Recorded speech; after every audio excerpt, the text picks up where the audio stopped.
হাসিবিল্লাহ আমরা সরাসরি চলে যাচ্ছি সেখানে। হাসিফ, আন্তঃমন্ত্রণালয় সভা কি শেষ হয়েছে কিনা জানাবেন, আর প্রধানমন্ত্রীর আজকের কর্মসূচির বিস্তারিত জানাবেন।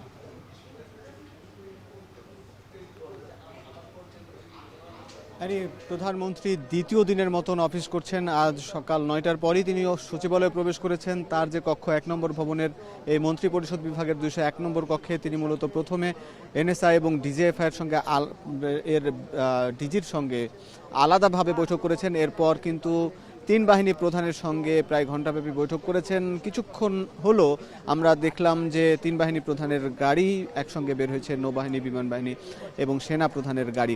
এছাড়া এর পরপরই আমরা দেখেছি যে আন্তঃমন্ত্রণালয়ের যে বৈঠক, মূলত ফ্যামিলি কার্ড নিয়ে যে বিএনপির ইশতেহারে উল্লেখ করা হয়েছিল এবং বিএনপি যে প্রতিশ্রুতি দিয়েছিল সেটি কিভাবে বাস্তবায়ন করা যায় সেই ব্যাপারে কিন্তু এই যে বৈঠকটি শুরু হয়েছে।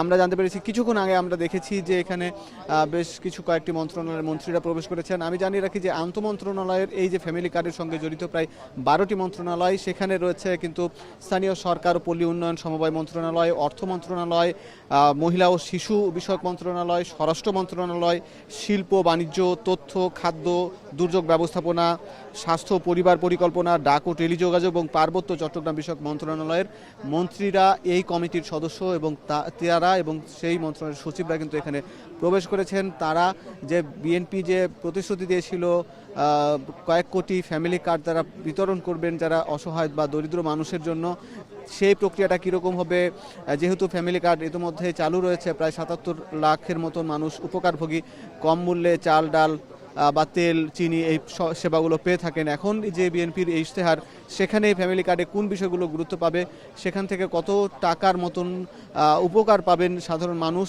এবং কত মানুষকে এর আওতায় আনা হবে, সেই ব্যাপারগুলো কিন্তু এখান থেকেই সিদ্ধান্ত নেওয়া হবে।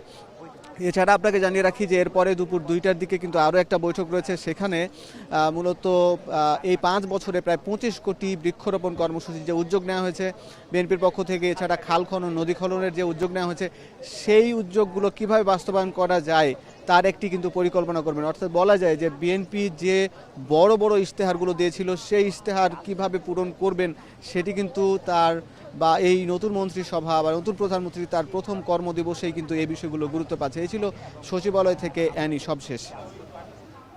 সচিবালয় থেকে যুক্ত ছিলেন সহকর্মী হাসিবিল্লাহ। প্রধানমন্ত্রী হিসেবে